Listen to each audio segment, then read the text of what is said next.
Malam itu, Laura sedang menyiapkan makan malam dan mengungkapkan bahwa dia menggunakan semua anggur mereka untuk membuat pie. Oleh karena itu, dia meminta saudara perempuannya untuk pergi ke kota dan membeli minuman untuk mereka.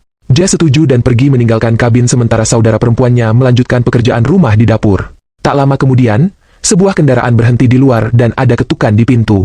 Namun saat Laura membuka pintu, dia terkejut ketika melihat sekelompok pria mesum yang sama di siang hari tadi yang memaksa masuk ke dalam.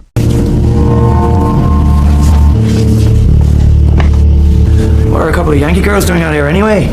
Wanita yang ketakutan itu meminta mereka pergi, tetapi Randy menuntut untuk mengetahui di mana gadis lainnya berada.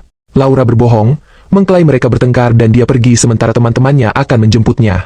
Dia mengklaim mereka akan segera tiba, tetapi Randy tidak mempercayainya. Sementara itu, Jess sedang dalam perjalanan pulang dan mencoba menelepon saudara perempuannya, tetapi Randy mencegah Laura mengangkat telepon. Hal ini membuat Jess semakin khawatir dan firasat buruk mulai menyelimutinya dan mendorongnya untuk mempercepat laju kendaraannya. Pada saat yang sama, Randy memperingatkan Laura untuk bersikap baik dan menuruti perintah mereka, atau keadaan bisa menjadi buruk. Namun, dia menolak untuk diancam dan langsung memukulnya, hingga hidungnya patah. Dia bahkan mengambil pisau untuk membela diri, dan ketika seorang pria mencoba mendekat, dia dengan berani menusuk kakinya, lalu tiba-tiba.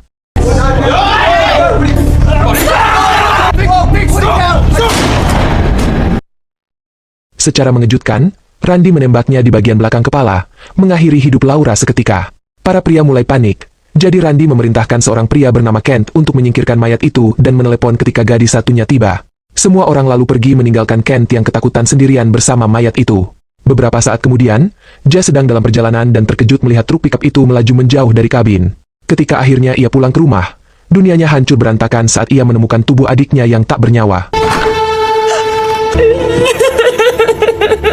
Dia menangis terseduh-seduh, tetapi segera mendengar suara dari kamar mandi, yang membuatnya bersembunyi.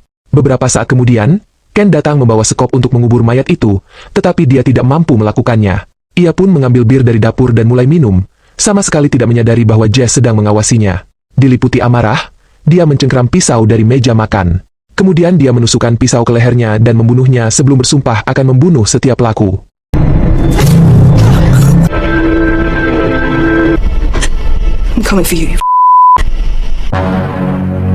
Setelah itu, Jess mengumpulkan semua senjata yang bisa dia temukan dan memuatnya ke dalam mobilnya sebelum pergi meninggalkan kabin.